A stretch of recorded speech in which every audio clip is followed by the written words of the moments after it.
something. Hey, I'm Bob. I've been blind since birth, but that has not stopped me from being a Power Rangers fan for the past 25, 26 some odd years now. And it is August the 28th as I'm filming this vlog of a video here. So I wanted to wish all the fans, such as myself, all the actors, the voice actors who did the voices of monsters, all the folks who made the toys and the DVDs over the years, all the folks who came up with the idea of this insane franchise, this wonderful, fantastic juggernaut of a franchise, a happy National Power Rangers Day, because that's what today is. And for those of you not able to see, for those of you who've been blind since birth, such as myself, for those of you who have lost your sight over the years, I was holding up some visual aids, thought I'd describe those. I had Power Rangers Zeo to Lost Galaxy seasons 4 through 7. I had Mighty Morphin seasons 1 through 3, or 3.5, counting the Alien Rangers.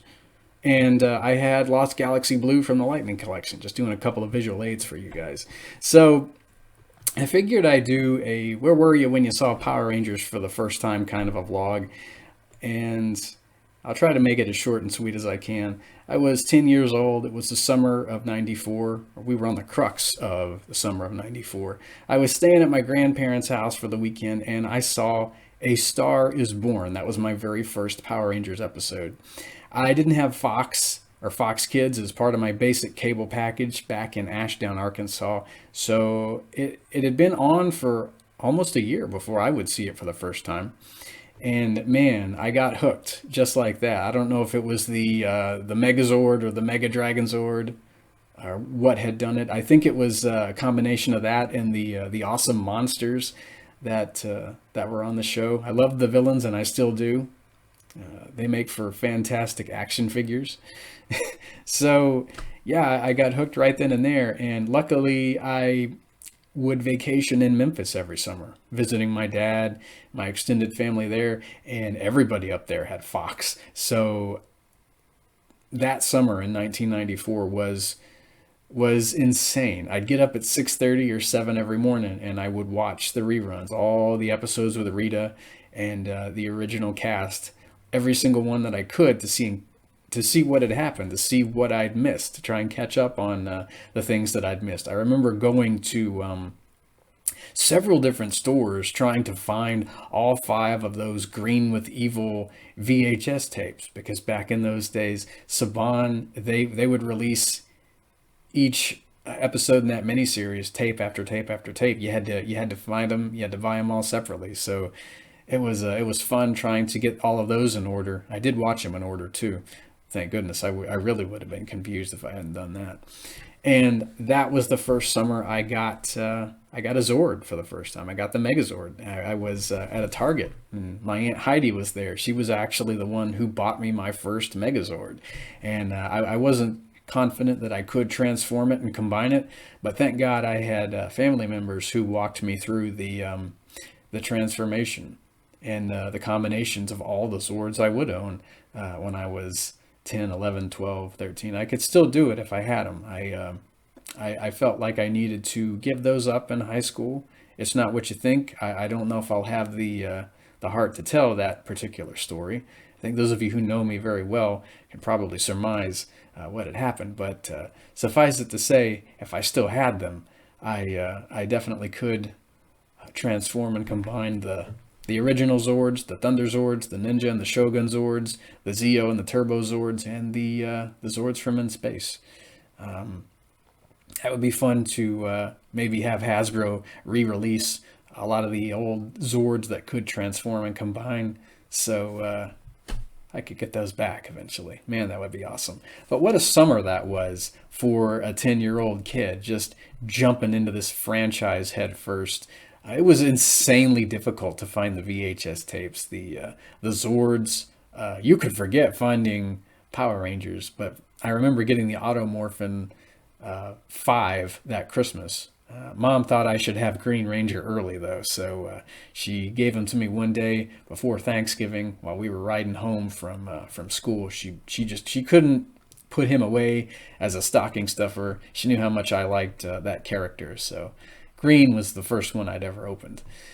And man, being there during all those pivotal moments in season 2 was fun. I remember seeing the mutiny as it premiered during prime time. So I'd just gotten to know Rita Repulsa and all of her minions. I'd just gotten familiar with how to transform and combine my Megazord. And here comes this insanely awesome evil overlord. And oh man, I was in awe of Lord Zed from day one, from his voice to his look. I remember getting him in October. They had an 8-inch version of him at Target. My mom was like, "You need to get this guy. I don't know if I'm going to be able to find any more monsters for you this year, kiddo, but you need Lord Zed. He looks pretty cool." And Mom wasn't one of those parents who thought I'd be traumatized by a guy that looked like a raw beefsteak encased in metal and, with his exposed brain. She knew I had a firm grasp on fiction and reality, or as Patrick would say, firmly grasp it, from SpongeBob. And yeah, it was a fun time to be a Power Rangers fan. Fun being there, seeing the White Light parts 1 and 2 when Tommy came back, when he was gaining the White Ranger powers. My friends and I were there when they showed the Ninja Encounter 3-parter. We watched the Power Transfer episodes together when Rocky, Aisha, and Adam took over the role. We watched the Wedding 3-parter on Valentine's Day week of 1995 when Rita and Zed tied the knot. And we were just lost in this exciting story. I remember going to see the movie during the summer of 95 with my brother, and we were there on whatever Friday it was that had come out in June of 95. I remember it was premiere day, and Dad, he bought his tickets. He fell asleep in the theater though. I guess he got bored with it. We sure as heck didn't. But yeah, man, it's been fun being a fan. I think I missed Time Force and Wild Force when I was in high school. Those were the only 2 seasons I missed. But I picked them back up in college. I watched the reruns, and I was there for Ninja Storm when it premiered. So I did catch up. And man, I mean, it's been going for, what is it, 26 years now?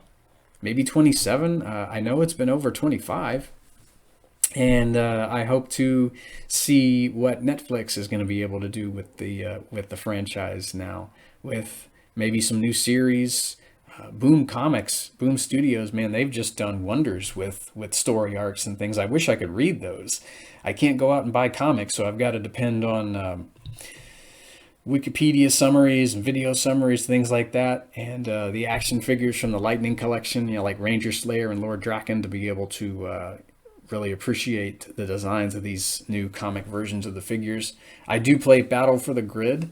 That is one fantastic game. I don't play online because there's no text-to-speech on that video game, but I have brailled out some of the menus, and I just do offline stuff, but I still enjoy that fighting game quite a bit, and I hope we get another season pass or 2. More villains, please, and more Zords would be nice.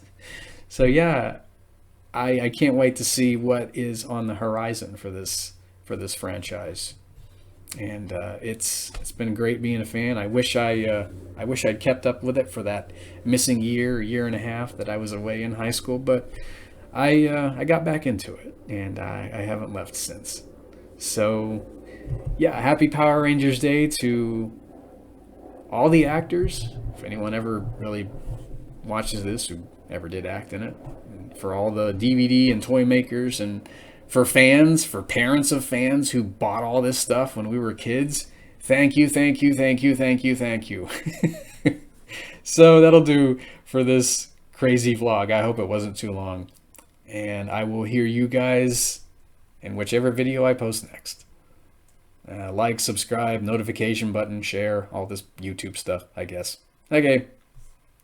See ya or hear ya next time.